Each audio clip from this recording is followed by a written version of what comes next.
Hi everyone, today in this video I will show you how you can create voiceovers for your shorts. We can create it using free tool which is a model we are going to run in the Google Colab. I will show you how to run it. Let me show you the example. This puppy was So if craving you some sugar, but suddenly the sugar flew away and landed right in front of a group of ants. Seeing the hungry little ants, the puppy thought they needed the so if you guys wants to create voiceovers for these kind of shots, we can use this Google Colab model. So for this notebook I will drop the link below in the description. You can use it. So let's execute each shell. I will tell you how to use this Google Colab step by step. We just need to run these shells here. Before that, we need to connect to our virtual system. Once you click on the connect, it will connect to the virtual system. Now we have assigned with the RAM and the disk, but I think we have to change the runtime also. So here we can see the change runtime type. Let's change it to T4 GPU and click on save. Why we are doing this? Because I will show you once it is connected. I will show you why it is. Basically we are going to run a model in our Google Colab notebook into the virtual system provided by the Google. So now we can see we have the RAM and GPU along with the disk. We need GPU, that's why we have changed the runtime. In order to run any AI model, that should run in the GPU only. If it will run only if the system contains the GPU. Now we can see we got 15 GB of free RAM, and there is a limitation in this. You can see we can run this system up to 5 hours. So this is, I think maybe this is only for per day.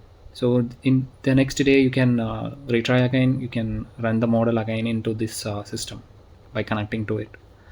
So let's run the cells one by one. So now we have cloned it. Let's execute the next one, and next.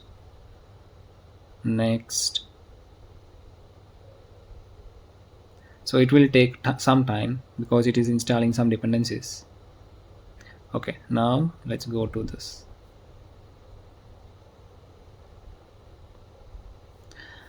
In the below we can see the output also. So it is installing all the dependencies and as well in the model as well.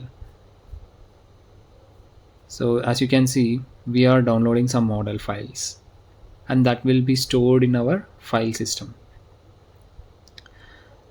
If you want, we can extend this. Once we have downloaded it, we can see there is a user interface is showing off, right? We can use it from here also. If you want to create a shareable link, you can run this shell. It will give you a temporary URL which you can share it with some people if you want. So let's click on this, enter site. So yeah, now our tool is ready. Let's select some voices which we want. I will go with Jessica, or yeah, Jessica is fine. Let me copy this content. As you can see, this is 12 labs, same as the 11 labs. So let's create it. Before that, I want to inspect it, the network call which is making to this, so that we can see whether the response has been generated properly or not. So when we click on generate, we can see the data is going right. In the below screen, we can see it is processing. So once the processing is completed, it will enable a button called download, which using that we can download our voice and we can listen to it. So let it create. So while we create this, I will talk about the limitations we are having here. So as you can see, we have downloaded a model and it is currently stored in our file system. But what will happen when we disconnect this environment, or we can say the session? Once you disconnect this session, let's say if you want to disconnect, you can go here and you can delete the session. So if you delete it, what will happen is like it will clear out all the files which we downloaded. So whenever you want to run the model and create a URL, shareable URL like this, you have to download it every time and run it to create a link. Or else you can do one more thing.